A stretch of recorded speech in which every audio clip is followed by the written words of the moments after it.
LJP Ramvilas के राष्ट्रीय अध्यक्ष चिराग पासवान ने जी मीडिया से एक्सक्लूसिव बातचीत की है और इस दौरान बिहार के सीएम नीतीश कुमार पर जमकर निशाना साधा।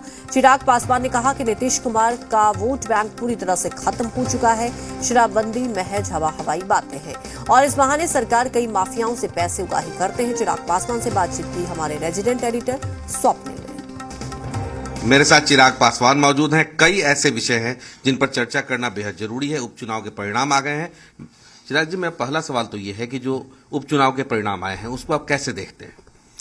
देखिए, परिणाम अपने में ही इस बात का प्रमाण देते हैं कि जो महागठबंधन तथाकथित अपने आप को इतना मजबूत होने के दम भरता है या दावे करता था चुनाव से पूर्व, कहीं ना कहीं वो दावे तो झूठे साबित हुए ही हैं इन परिणामों में।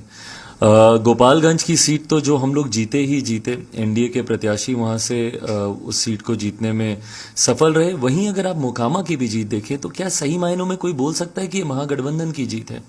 ईमानदारी से अगर कोई भी अपने दिल पे हाथ रख के बोले कि नहीं भैया ये महागठबंधन की जीत है, ये सिर्फ और सिर्फ एक व्यक्ति विशेष की जीत है। जो जीत का अंतर इन लोगों का कम से कम 30,000 40,000 का ये लोग मान के चल रहे थे, वो कहीं ना कहीं कम हुआ। तो ऐसे में चुनाव के परिणाम दिखाते हैं कि महागठबंधन अब कमजोर पड़ता जा रहा है और मुख्यमंत्री नीतीश कुमार जी के आने का नुकसान ही राजद को उठाना पड़ रहा है। और मुख्यमंत्री जी का अब कोई जनाधार, किसी गांव में वो अपना बोलें कि भैया यहां पे हमारा वोट है, किसी भी गांव में आज की तारीख में उनका वोट नहीं बचा, जनाधार वो पूरा खो चुके हैं। अमित शाह जी से आपकी मुलाकात हुई, चर्चा ये है, क्या क्या बात रही, क्या क्या पब्लिक डोमेन में आप चर्चा कर सकते हैं? देखिए, व्यक्तिगत जब ऐसी मुलाकातें होती हैं और गठबंधनों को लेकर होती हैं, बहुत सारी बातें ऐसी हैं जो आप सार्वजनिक संभवतः नहीं कर सकते हैं। बट हाँ, इतना जरूर है कि बहुत सहज परिस्थितियों में, बहुत सहज माहौल में मेरी केंद्रीय गृह मंत्री आदरणीय अमित शाह जी से मेरी बातचीत हुई। फिलहाल निर्णय लिया गया इन दोनों उपचुनाव को लेकर कि समर्थन लोक जनशक्ति पार्टी रामविलास करेगी। गठबंधन को भी लेकर अभी चर्चाओं का दौर जारी है। आने वाले दिनों में पुनः मेरी मुलाकात होनी है और गठबंधन की घोषणा से पहले मेरी भारत के प्रधानमंत्री आदरणीय नरेंद्र मोदी जी से भी मुलाकात होगी और उसके बाद भविष्य का लेकर गठबंधन का क्या स्वरूप रहता है लोक जनशक्ति पार्टी रामविलास और भारतीय जनता पार्टी के बीच में, इन तमाम बातों को तब सार्वजनिक किया जाएगा। नीतीश कुमार हालिया बयान में व्यक्तिगत टिप्पणी भी कर जा रहे हैं, ऐसा देखा गया है। लगता है कि पब्लिक डोमेन में ऐसी बातें होनी चाहिए?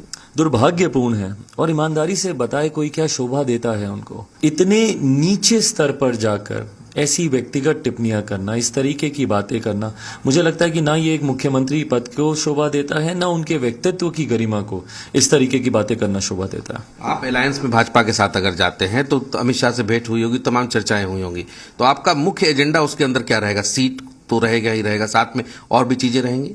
डेफिनेटली। देखिए, मुझे अपनी पार्टी को लेकर, अपनी पार्टी की नीतियों को लेकर कई ऐसे विषय हैं जिस पर चर्चाओं का गंभीरता से होना जरूरी है किसी भी गठबंधन में जाने से पहले। आने वाले दिनों में चुनाव में गठबंधन में बिहार फर्स्ट, बिहारी फर्स्ट को एक अहम भूमिका मिले, ये टॉक्स में हमारे चर्चाओं का ये विषय जरूर है। आप चेहरे के तौर पर किसको देखते हैं?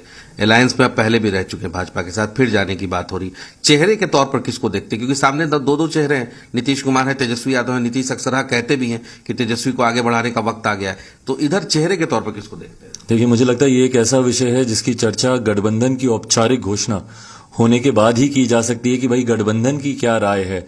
और ये ऐसी बातें हैं जो मुझे लगता है कि पब्लिक डोमेन में इस पे कोई भी चर्चा करने से पहले गठबंधन के भीतर इसको लेकर एक क्लैरिटी होनी जरूरी है।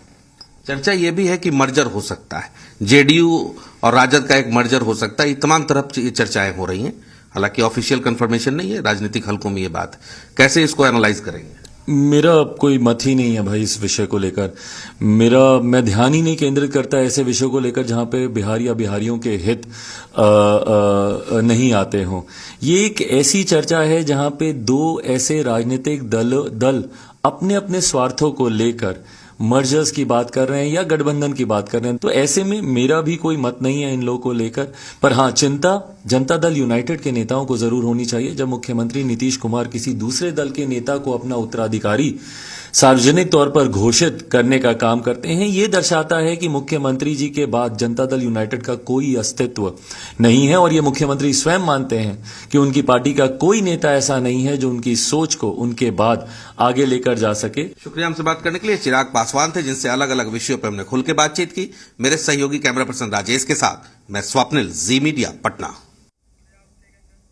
यहाँ